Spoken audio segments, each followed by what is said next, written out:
Buenos días, yo soy Tomás Romero y les voy a explicar las fuerzas conservativas. Bueno, quisiera empezar con una pregunta y es, ¿por qué es posible transformar la energía cinética en energía potencial y viceversa? Es decir, en clase aprendimos la ley de la conservación de la energía. La energía no se crea ni se destruye, sino que se transforma. Se puede transformar en calor, en sonido, en muchos tipos de energía. Pero ¿por qué cuando hablamos de la energía cinética y la energía potencial, estas se pueden convertir, por decirlo de alguna manera, recíprocamente y no hay pérdidas de energía? Pues bien, la respuesta la tienen las fuerzas conservativas. Y en este video veremos lo siguiente: la definición y concepto de las fuerzas conservativas, la concepción matemática, en qué casos podemos ver estas fuerzas conservativas, las limitaciones y condiciones de las fuerzas conservativas. Veremos que depende mucho del trabajo.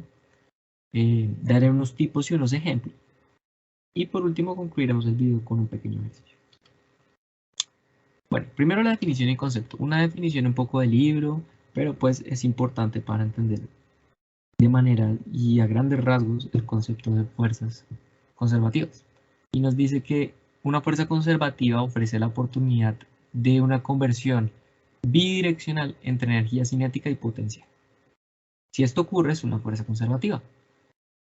Y además nos dice que las fuerzas que no permiten la disipación de la energía son fuerzas conservativas. Disipación de la energía es esto que precisamente mencionamos anteriormente, que la energía potencial o cinética, esta se convierta en calor, sonido o algún otro tipo de energía. Entonces, pero el porqué de las cosas nos lo explica el trabajo. Los libros nos dicen que es una fuerza conservativa si el trabajo solo depende de la posición inicial y la posición final del cuerpo en movimiento. Es decir, no nos interesa qué pasa entre la posición final y la posición inicial. Solo nos interesan esos dos puntos del movimiento. No nos interesa la trayectoria, no nos interesa qué ocurre en la trayectoria, no nos interesa absolutamente nada de cómo es el trayecto, solo nos interesa la posición final y la posición inicial. ¿Por qué? Porque las fuerzas que ejercen en ese trayecto no se ven afectadas por esos tramos del movimiento. Solo se ve afectado por dónde empieza y dónde termina. Más adelante explicaremos esto con un ejemplo. Bueno, también nos dicen que las fuerzas conservativas están asociadas principalmente a energía potencial. Es decir, la energía potencial parte de las fuerzas conservativas. En este curso de física mecánica solo vemos la gravitacional y la elástica, la energía potencial gravitacional y elástica. Pero también hay otra fuerza que es la fuerza electrostática, que pues también genera este tipo de conservación. Bueno, esta asociación entre energía y fuerza es la que permite pasar de potencial a cinética, de cinética a potencial y hacerlo de manera reversiva, recíproca. Por tanto, las fuerzas conservativas preservan la energía mecánica del sistema. Tenemos un pequeño resorte. Si yo le aplico una fuerza, pues el resorte va a tratar de volver a su estado natural. Pero pues lo importante de esto es la fuerza que hace el resorte. La fuerza que hace el resorte, pues básicamente el trabajo solo depende de la posición inicial, que está en reposo, y la posición final, que es lo que se desplaza. Ahí se hace un trabajo y la fuerza que ejerce este resorte, pues va a ser eh, una fuerza conservativa. Tenemos otro ejemplo, Homero Simpson, que se tira del tope de un edificio y cae en caída libre, valga la redundancia. Entonces acá podemos ver que Homero empieza en un punto inicial y luego a un punto final. Acá asumamos que Homero no tiene ninguna resistencia con el aire, sino que la única fuerza que está actuando sobre Homero es la fuerza del peso. Entonces, para explicar más lo de posición inicial, posición final, trayectoria, que puede ser un poco confuso, acá tenemos un cuerpo y en 4 escenarios. En el escenario 1 cae en caída libre, en el escenario 2 cae por una pendiente, en el escenario 3 cae por una curva y en el escenario 4 cae por un terreno, por decirlo de alguna manera, irregular. Vemos que en el eje X, pues no tenemos idea de cuánto es el desplazamiento en el eje X, ni cuál es la fuerza que actúa. Al parecer ninguna fuerza actúa sobre el eje X, desconocemos esa información, pero sí podemos analizar el eje Y. Podemos ver que en los 4 escenarios, el cuerpo C recorre una distancia h. Y además, pues sabemos que tiene la misma masa los 4 escenarios y pues que la gravedad es una constante. 9.8 segundos por 9.8 segundos por metro. 9.8 metros por segundo al cuadrado. Entonces, pues vemos que el trabajo realizado en los 4 escenarios es exactamente el mismo. Y como el trabajo realizado en los 4 escenarios, independientemente de que las trayectorias sean diferentes, como el trabajo es el mismo, pues existe una fuerza conservativa. Pues vemos como la pelotica, mira cómo cae en los diferentes escenarios. O sea, en el escenario 1 cae en caída libre, en el otro cae por una pendiente, en el otro por una curva y en el otro un terreno irregular. Pero pues vemos que en los 4 escenarios recorre la misma distancia en h. Independientemente de cómo la pelota caiga, hace el mismo trabajo. Y por tanto, hay una fuerza conservativa. En este caso es el peso, una fuerza gravitacional. Bueno, gráficamente, ¿qué está sucediendo?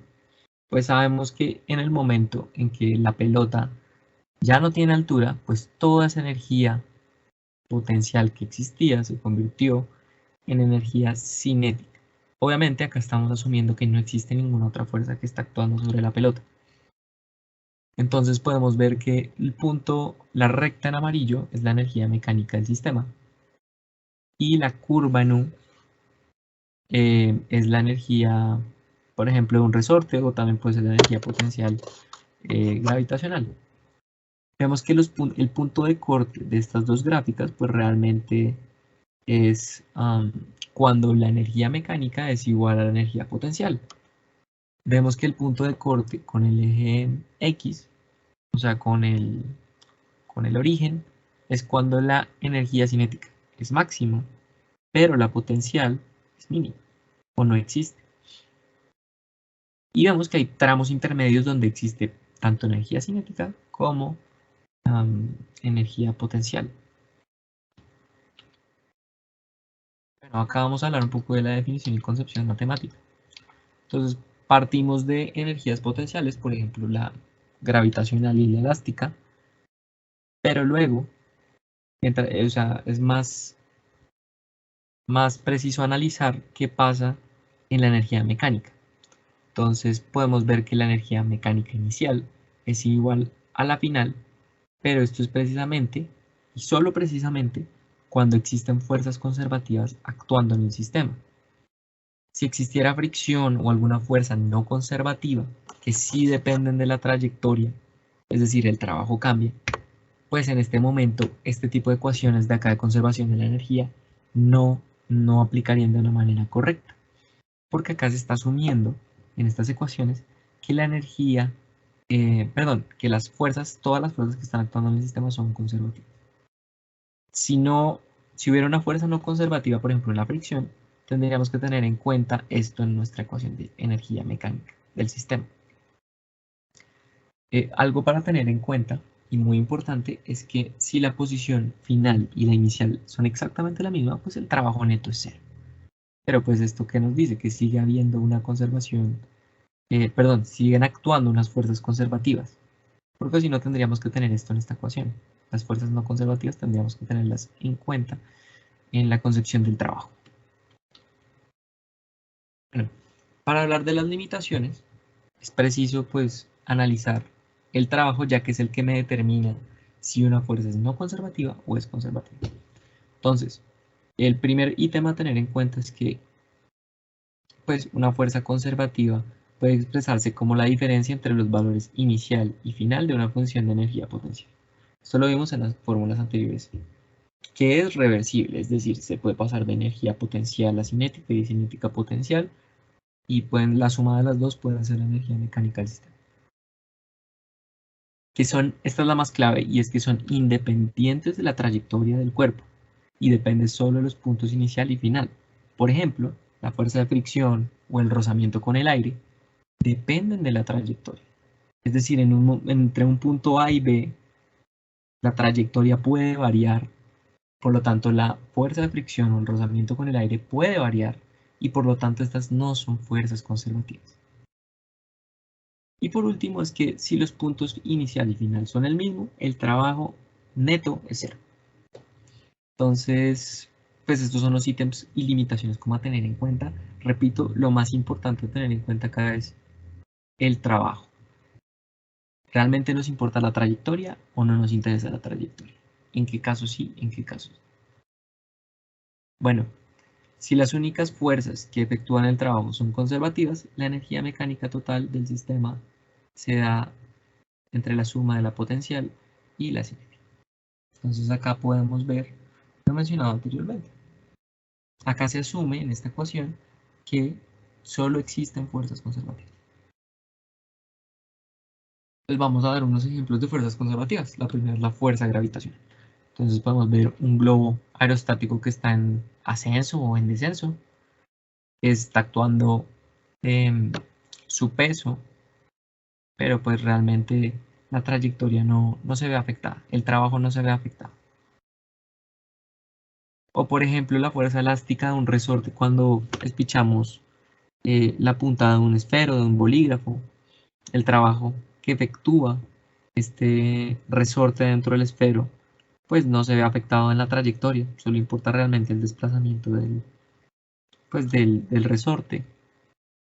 O también otra fuerza conservativa es la fuerza electrostática entre los electrones y los protones de algún enlace químico, por ejemplo.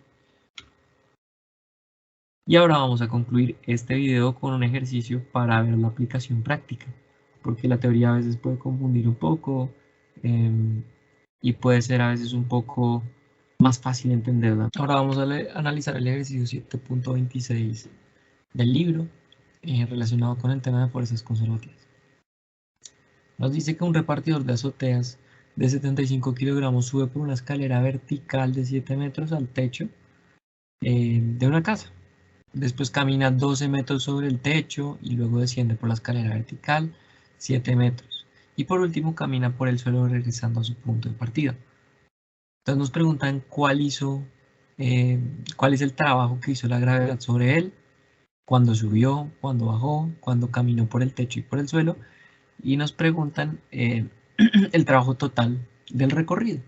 Y con base en eso nos piden concluir si la gravedad, bueno, más que todo la gravedad, la fuerza gravitacional es una fuerza conservativa o no. Entonces vamos a anotar nuestros datos. Primero, la distancia o la altura h en y, que son 7 metros.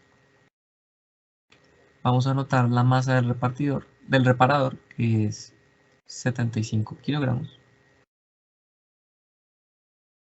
Vamos a asumir la gravedad como 10 metros por segundo al cuadrado. Y tenemos también una distancia en X, que son 12 metros. Entonces, cuando sube,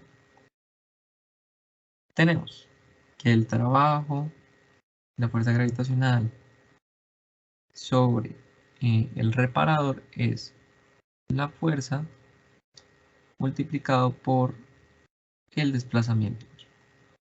La fuerza en este caso es el peso, entonces vendría siendo igual a masa por la gravedad por el desplazamiento en y. Entonces el trabajo va a ser igual a la masa, que son 75 kilogramos, por la gravedad, que son, vamos a tomarla como negativa, por el desplazamiento. Entonces acá el desplazamiento es final menos inicial, entonces termina en 7 y comienza a ser. Esto nos da un trabajo negativo y con un valor de 5250 joules. julios. Nos piden B cuando sube, perdón, cuando baja, o sea, en el momento 3. Ya calculamos el trabajo acá. Ahora vamos a calcular el trabajo acá. Entonces, el trabajo va a ser exactamente lo mismo, pero ahora las posiciones cambian. Entonces, 75 kilogramos por menos 10 metros por segundo cuadrado por 0, que es la posición inicial, perdón, por 0, que es la posición final, que es acá en el suelo, 0 metros, y la posición inicial son 7. Entonces, 0 menos 7 metros. Entonces, esto nos va a dar un trabajo positivo por parte de la fuerza gravitacional y obtenemos el mismo trabajo pero con diferentes signos. Para el apartado C nos piden el trabajo aquí, pero no es cualquier trabajo. Como nos están pidiendo el trabajo de la gravedad, o pues del peso es mejor dicho, pues aquí el trabajo tanto en el punto 4 como en el punto 2 es 0, porque no hay un desplazamiento vertical. Y en el apartado D, por último, nos piden el work neto, que es el trabajo total. Entonces vamos a sumar los trabajos de cada punto. Entonces en el punto A, en el punto 1 que digo es menos 5250 joules, más el trabajo que se efectúa acá por parte del peso, que es 0 joules, porque no hay desplazamiento en Y, más el trabajo que se efectúa acá, que es positivo, 5250 joules, y acá sí hay desplazamiento vertical, más el desplazamiento horizontal, que es el que hace cuando se devuelve a su punto de partida, a su punto de inicio. Entonces obtenemos que el trabajo neto de la gravedad es 0 joules. Entonces nos piden concluir si la gravedad es una fuerza conservativa o no. Entonces la respuesta es sí. ¿Por qué? Porque, como vimos en la presentación, cuando la posición final, cuando el trabajo efectuado entre la posición inicial y la final es 0, pues esto es una fuerza conservativa. Entonces, si vemos acá el trabajo total neto, es 0 porque claro, sale de un punto y vuelve a ese mismo punto y esto es igual a un trabajo total de 0 joules. ¿Esto qué quiere decir? Esto nos quiere decir que no actúa ninguna otra fuerza, primero,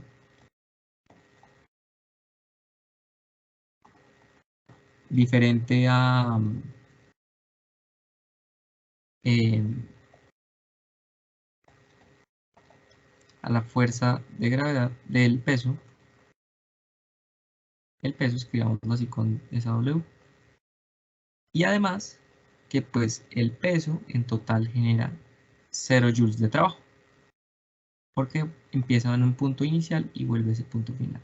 Entonces, que Y inicial es igual a Y final. Esto nos quiere decir que es una fuerza conservativa. Por la concepción, miren que acá no importó la trayectoria.